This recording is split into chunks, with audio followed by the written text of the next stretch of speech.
is Dr. Adeline Bauer, and I'm going to be presenting today on scleral lenses and what we've been learning over the last several years. Mostly how it relates to the current data that's out there, but also how it relates to our clinical data and what we've seen clinically. Because as we know, what is done theoretically for research data doesn't always match up with clinical data. And I'm going to be diving into that a little bit and showing how they correlate and how they can help with our patient success. So first I'm going to go ahead and I'm going to review a little bit on some basic scleral lens anatomy. Most scleral lenses have three curves: a central curve, a limbo curve, and a scleral landing curve. And each one of those curves does different things. The scleral landing curve obviously relates to how that lens sits on the sclera and how it positions there. And that's the one we're going to be focusing on most today. Also, though, we're going to be talking a little bit about the limbo curves because the research that we're getting is showing that those limbo curves can be very helpful and they can really play a factor in how these patients are successful in these lenses. We're not going to spend a whole lot of time on the central curves of the lens because arguably those are the least important. If we're really looking at scleral lenses, we're looking at sclerals for a patient because their cornea is irregular. You know, we don't rely on the cornea to fit these lenses as much. Yes, we want clearance, but what's going on underneath the clearance doesn't matter as much as, say, a traditional gas perm lens does. And we can see that here with this topography. This is one of my patients that I see. She's a post-transplant, post-PK patient. And if we take a look at her corneal topography, we can see it's actually kind of a mess.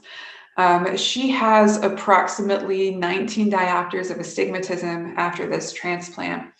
And she was trying to be fit in gas perms and it just really wasn't working. And when you see 19 diopters of astigmatism in a patient, to try to get them fit in a different lens design is very, very difficult. Sclerals are going to be the best option for this patient because it doesn't really matter what this cornea is or how much astigmatism is there. If we put a scleral on it and we're able to just vault all of that astigmatism, the patient ends up seeing relatively well.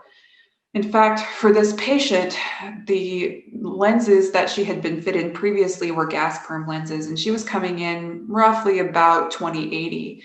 After putting a scleral lens on this eye right now, she's seeing about 20/30, and she's been in that lens for about the last 2 years. So scleral shape doesn't really matter too much when it comes to fitting a lot of, corneal shape doesn't really matter too much when it comes to fitting a lot of these lenses. The cornea can be doing a lot of things under it. So if the cornea is not responsible for the success of these scleral patients, then what is? And that's what we really start to take a look at here. We can see too for our scleral patients, this is my research out of my private practice over the last 4 years. The majority of these patients have irregular corneas. But that's why sclerals are so great for these patients. It doesn't matter if they have keratoconus or if they've got RK or if they've got post-LASIK ectasia. These scleral lenses work really great for these patients. They can have a whole multitude of different corneal pathology, and sclerals will still work fairly well, and they'll still be able to be successful in these lenses. Unlike other lens designs where you get some of these different corneal conditions, and they just aren't going to work. So let's get into some of the research. What does determine the success in a scleral lens patient? Well, it turns out it's pretty much the sclera. Now that we're getting more and more data, we're finding that what we thought we knew about scleral shape isn't very accurate. And the way we're getting that data these days is with our scleral topographers. There's 3 different ones out on the market. They're all a little bit different, but they are all going to give you data on what the sclera looks like on these patients. And that's really important when it comes to the success of these patients, as we'll see in just a second here. Let's look at some of the research that's come out of these different scleral topographers. There's the Scleral Shape Study Group that has come out with several different research articles over the last 3 or 4 years. And this is their latest one. This was published in 2019, and they looked at the difference between, how does scleral shape really relate to corneal ectasias versus normal corneas. And they took 115 patients, or 115 eyes that were considered normal, and 227 eyes that had some sort of ectasia to it. And what they were really looking at with this research is how much toricity is in the sclera, because what we're finding now is that most scleras for patients are toric, which is actually following the latest scleral lens research, and as I'll show in just a second. But what this study showed is that the average toricity in a patient who has a normal cornea is about 175 microns. Ectatic corneas, on the other hand, have slightly more. And that can be very useful when it comes to fitting our patients in different scleral lens designs, because every different scleral lens right now on the market has a slightly different amount of toricity in the lens. For our Valley custom stable lenses, we have about 210 microns of scleral toricity, which matches up pretty well. It falls kind of right in the center of both of those, which means we should be getting pretty good success with our standard curves in our Valley lenses, and we do, and I'll show that in just a second here. The other study to come out of this scleral shape research group was their original study back in 2017, and what that was showing us is that out of 140 eyes that they looked at, and these eyes were all already scleral lens patients, it broke it down into what type of scleral shape these patients actually had. And it turns out only about 6% of these patients had a spherical scleral shape, which definitely affects how we're going to start fitting our scleral lenses. What we find is that probably 5 or 6 years ago, the majority of our scleral lenses available were spherical periphery lenses. And while those were okay for some patients, we found that most patients had things like midday fogging, or they had very tight lens symptoms that they were getting, and it just really wasn't working for these patients. The push lately has been to move into toric peripheries, such as the Custom Stable Elite, and that we find lines up a lot better with a lot more patients. And we can actually see that based on the research that this group has done, that correlates fairly well.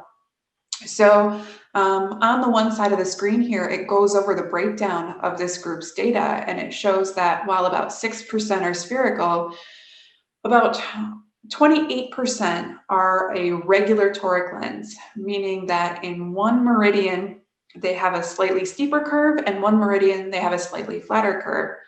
And this is what a good majority of scleral lenses designs currently have when they say they have a toric periphery. It is a regular toric periphery that they're talking about.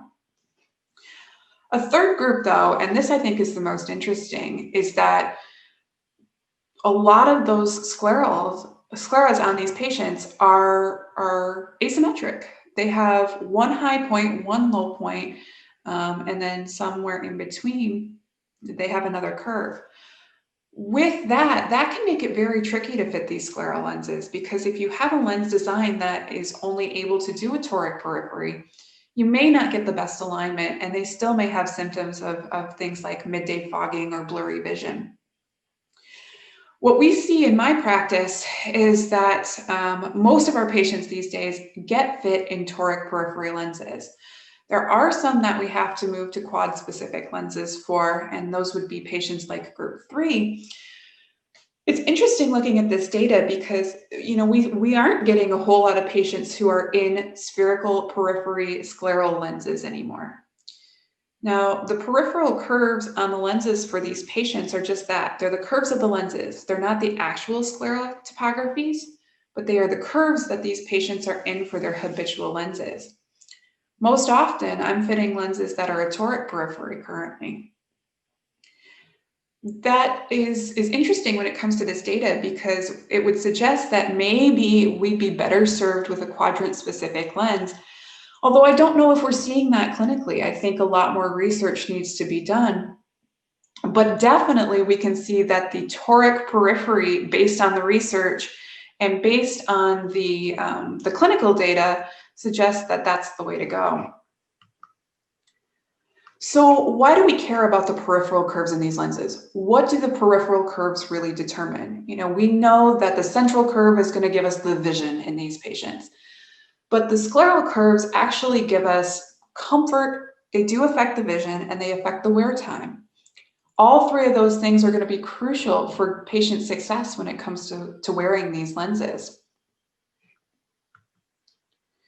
So let's talk about a little bit of what these lenses can do for these patients as far as when the curves are matching versus when the curves are not matching up.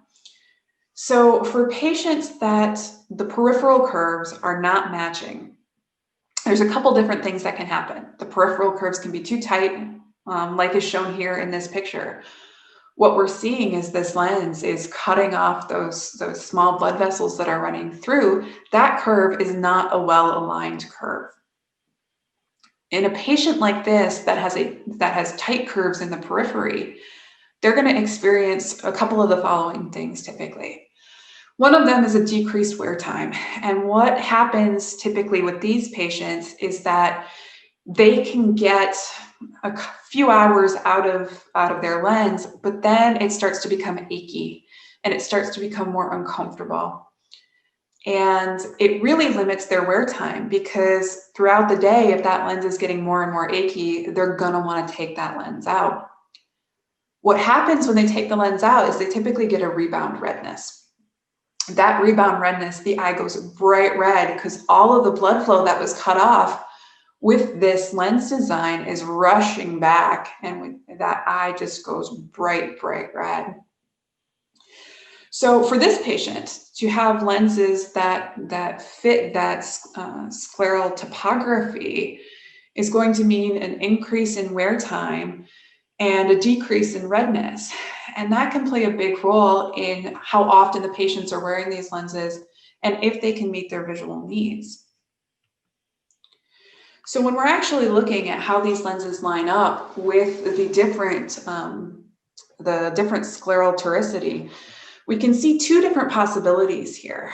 On the one side, we have a lens over here that is showing that blanching kind of right along the lens edge. And what actually happens with a lens like this is it's kind of sitting up on its tiptoes.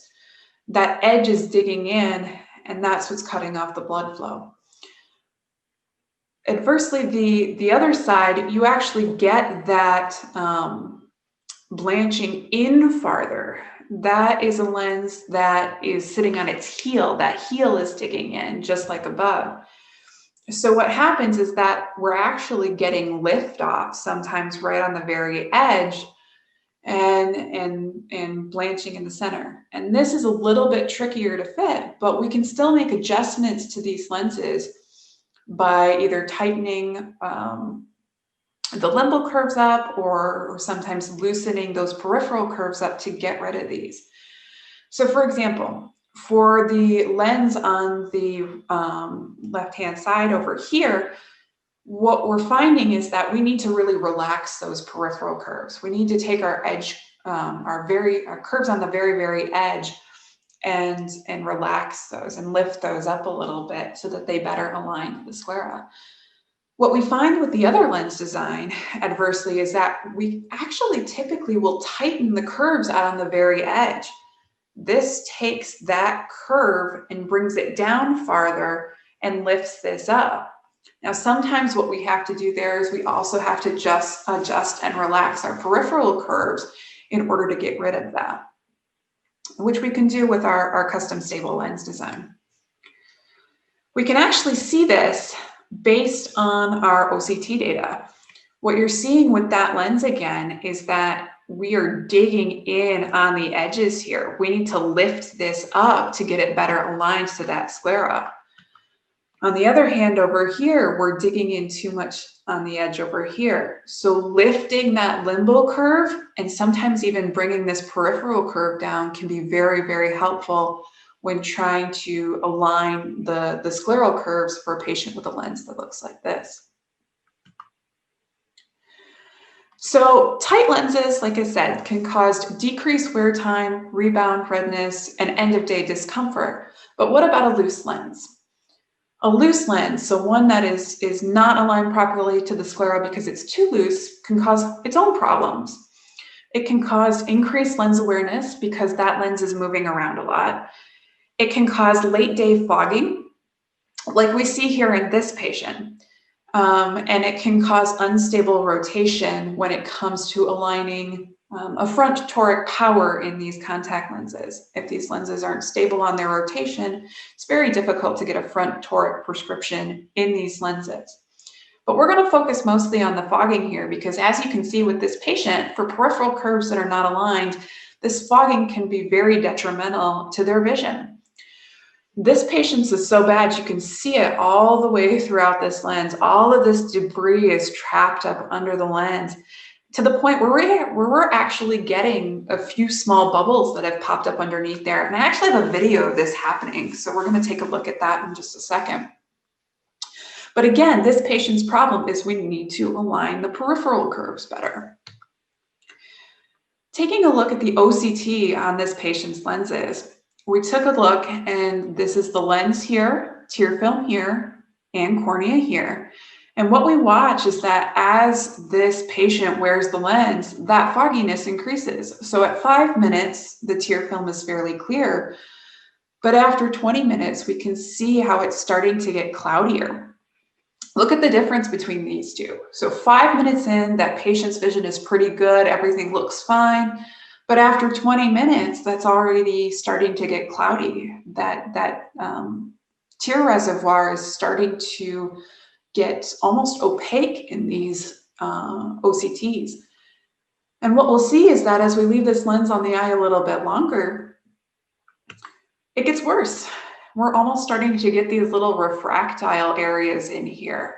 And if we leave that on for a full 8 hours, which the patient was not very happy to have this happen, that's almost opaque all through that tear layer. That means that this patient's vision is not going to be very good, and they're probably not going to be able to wear that lens for very long, just based on the amount of debris that's getting up underneath the lenses. Well, how do we get rid of that? We're going to talk about that in just a second here. Here's that video I was talking about. This is an actual video of this patient having a lens on the eye. And what we're going to see here is that the peripheral curves are not aligned properly. And we just put a little fluorescein on the front of the lens, and we can watch that fluorescein creep up underneath the lens. Now, I do this test on every patient when they come in for their follow-up because I want to know how those peripheral curves are aligning.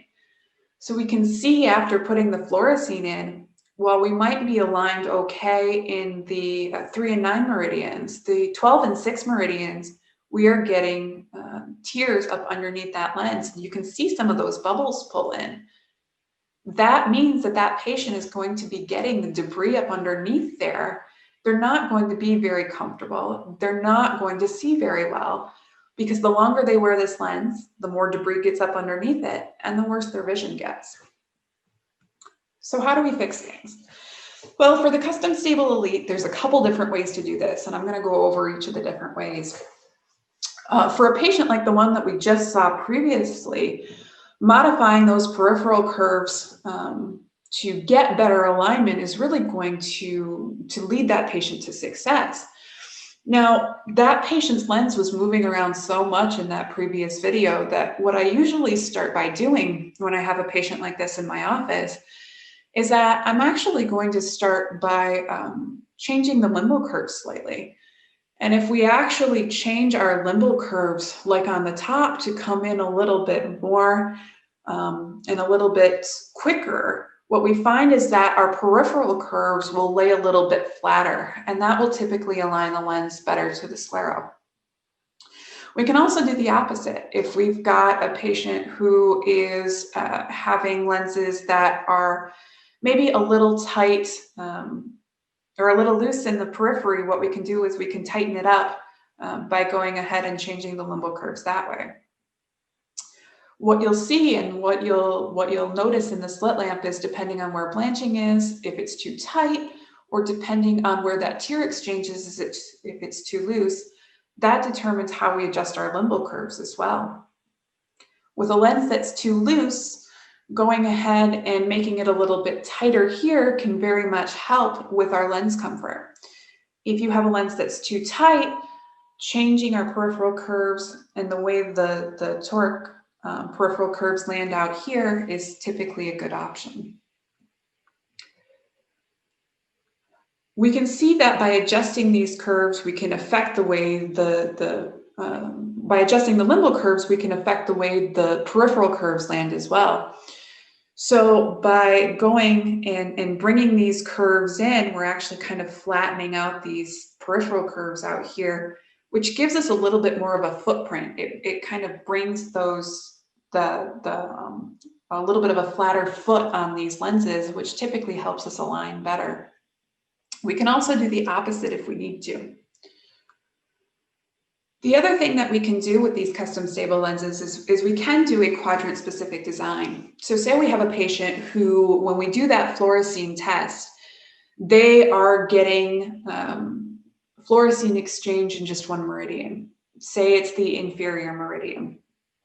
In a case like this, we can change just that meridian. We can go and if we look at the diagram here, we base the quadrants on where our toric markings are. There are 2 toric markings on every single custom stable elite lens, and they are 180 degrees apart. Usually we show them being at about the 3 and 9 meridian, but they can sit wherever they like, and that's okay. As long as we are able to tell our consultants where those lenses are sitting at, or where the toric markings are sitting at, we can go ahead and make adjustments on those lenses to tuck in one quadrant or loosen up another quadrant, depending on what we need for this patient. So if we say we have a patient who is coming in and the toric markings are right at 3 and 9, like our literature shows, but they're getting fluorescein exchange in the inferior area of the lens. If we take a look at our diagram here, that would be quadrant 4. And so what we would tell our consultant at that point is that we want to go ahead and we want to steepen that quadrant 4 to bring it closer to the sclera and better align so that we're not getting our fluorescein exchange. By doing that, minimizing our fluorescein exchange, we're also going to be minimizing the amount of debris getting up underneath the lenses. We'll be able to extend that patient's wear time and their vision during that and make them successful in that lens. So quadrant specific can be very, very helpful when it comes to really aligning those peripheral curves for these lenses. And we can actually see that here. This is the difference between having a lens like the one on the top here that is letting through tear exchange, and this is where we're getting that fluorescein coming through when we do the dye test. If you take a look, this is the inferior quadrant, and we can actually see the liftoff on this lens. You can see kind of this channel here that's in this inferior meridian that's letting the fluorescein and the tear exchange through. If we're able to go and just adjust quadrant 4 in this lens, the result is the bottom OCT. This lens, what we're actually seeing is that we steepened quadrant 4, and we have that much better aligned now to that sclera in that area. This is going to prevent the tear exchange from happening and lead to better vision throughout the course of the day for this patient. What else can we do to align these peripheral curves? Well, some patients, it can be tricky because they have some sort of pathology that's preventing our scleral curves from aligning properly. Most frequently, we see that in pinguecula. That can be a very hard thing to overcome sometimes because it's right where the edge of the lens lands. We can also see this in filtering blebs and also conjunctival cysts that we have to try to work around when fitting these scleral lens patients. This patient in particular has pinguecula, and what we were able to do is we were able to put some edge vault in this lens in order to make that area on the lens align better so it's not pinching that tissue. Now, what typically happens when it pinches that tissue is exactly what happens when we have a tight lens. We typically get some irritation and some aching because it's sitting on that tissue too hard, and that eye is usually very, very red because it's impinging on that tissue. And then when the lens comes off, we get that rebound redness like we talked about previously. So how do we do this edge vault? Well, in our fitting guides, you can see we have several different ways to do it. It all depends, again, on where that pathology is when we are evaluating the lens. So say, again, we have our toric markings on our lens at 3 and 9, and we've got a pinguecula at 9 o'clock. We can go ahead and we can tell our consultants about how big that area is. And we can do it either in microns or we can do it in degrees. And we can then go ahead and just take that one small area and lift that area of the lens so that it goes and it vaults over that pathology. We're able to go ahead and put almost 600 microns of edge vault in if we need it. So we can vault some very large pathology on these lenses. It can also be a fairly wide area.